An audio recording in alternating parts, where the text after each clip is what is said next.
नमस्कार, आप देख रहे हैं आरएडी न्यूज़। मैं हूं योगेश चक्रवर्ती।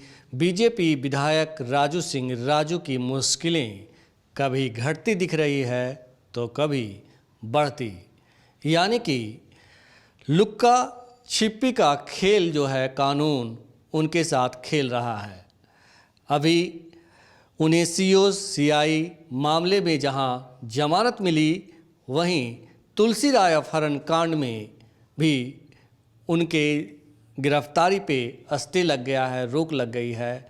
लेकिन अब वे एक नए मामले में उलझ गए हैं और वो मामला है आर्म्स एक्ट का, जिसमें उनकी याचिका खारिज हो गई है। और खबर है कि उनकी याचिका खारिज होते ही वे भूमिगत हो गए हैं।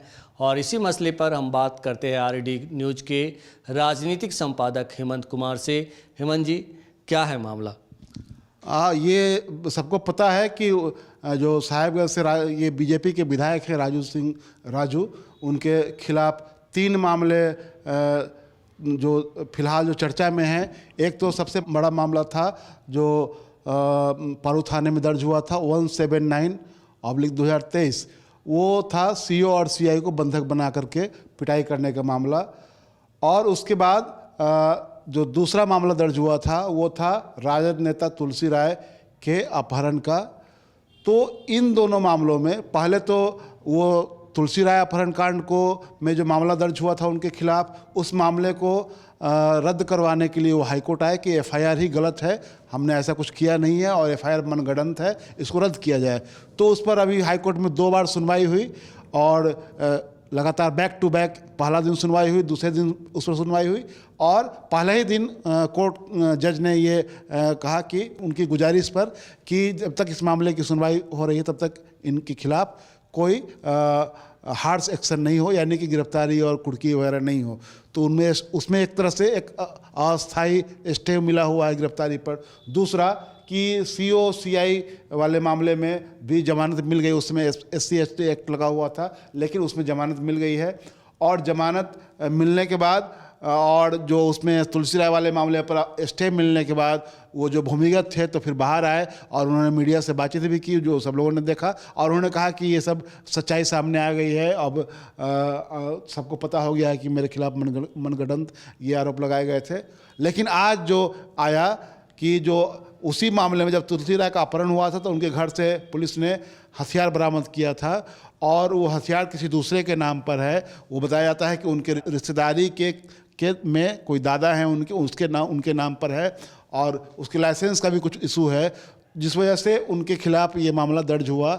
आर्म्स एक्ट का अलग से 235/23 पारू थाने में दर्ज है। और उस मामले में ये जमानत की अर्जी इनकी खारिज हो गई है। और ये भी बताया जा रहा है कि इसमें आईओ को भी कोई जानकारी नहीं दी थी कोर्ट ने और कोर्ट की ओर से, और वो संयोग से वो जमानत की अर्जी उनकी खारिज हो गई। और उसमें वो आज अचानक बताया जा रहा है कि वो भूमिगत हो गए हैं फिर से, क्योंकि इस मामले में गिरफ्तारी की आशंका है। पुलिस उनके घर पर गई थी उनको खोजने के लिए, स्थानीय थाने की पुलिस। और वहाँ जो SDPO हैं सरैया के कुमार चंदन, उनका कहना है कि ये जो मामला है ये नॉन अवेलेबल है और इसमें उनकी गिरफ्तारी के लिए पुलिस उनको खोज रही है। तो ये अगर एक तरह से उनकी मुश्किल फिर से बढ़ गई है। जो लग रहा था ये तुलसी राय अपहरण कांड में जो उनकी गिरफ्तारी पर ये अस्थायी रोक लगी, उसके बाद CO और CI वाले मामले में ये उनको बेल मिल गया, तो इससे लग रहा था कि उनकी मुश्किलें कम हो रही हैं। और वो लंबे समय से जो भूमिगत थे तो अब सामने आ गए थे और मीडिया से उन्होंने बातचीत भी की थी। लेकिन इस मामले में फिर से जमानत अर्जी खारिज हो गई तो उनकी मुश्किल फिर से बढ़ गई है। और उनको जमानत के लिए प्रयास करना पड़ेगा, फिर ऊपरी अदालत में आना पड़ेगा। और तब तक तो वो पुलिस के कब्जे में आने से, गिरफ्तारी से बचने के लिए भूमिगत ही रहेंगे, ऐसा मुझे लग रहा है। और दूसरी बात यह है कि ये एक तकनीकी, एक तो समझिए कि केस मुकदमा का मामला है ही, और इसमें एक तरह से इसके पीछे एक राजनीति भी चल रही है। क्योंकि मैं बार बार कह रहा हूँ कि वो उस इलाके में एक वर्चस्व की भी लड़ाई है। और जो RJD के नेता जो तुलसी राय हैं और वो खुद उस इलाके में समझिए कि वो आरजेडी के टिकट के विधायक होने के दावेदार कहे जाते हैं, क्योंकि जो वहाँ का प्रतिनिधित्व करते थे रामविचार राय, जो मंत्री थे ये सरकार में, महागठबंधन की सरकार में ही मंत्री थे, तो उनके निधन के बाद वो वहाँ एक तरह से वो सीट खाली ही है। वहाँ कई तरह के लोग, वहाँ कई नेता उसकी दावेदारी कर रहे हैं। तो एक तो वो भी है, दूसरे की राजू सिंह का अपना ये है कि ये हमारा जो है एक छत्र राज यहाँ चले, हमारा वर्चस्व कायम रहे, हमारा दबदबा कायम रहे। तो इस दबदबे को बनाए रखने के लिए की भी लड़ाई है और उस दबदबे को तोड़ने की भी लड़ाई है। तो एक दबदबा बनाने की लड़ाई है, एक दबदबा तोड़ने की लड़ाई है। इस लड़ाई में ये कानूनी पचड़ा भी चल रहा है साथ साथ।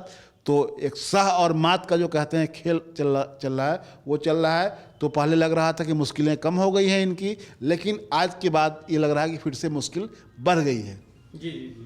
तो हेमंत जी को सुना है आपने, हेमंत जी कह रहे हैं कि बीजेपी विधायक राजू सिंह राजू की मुश्किलें एक बार फिर बढ़ गई है।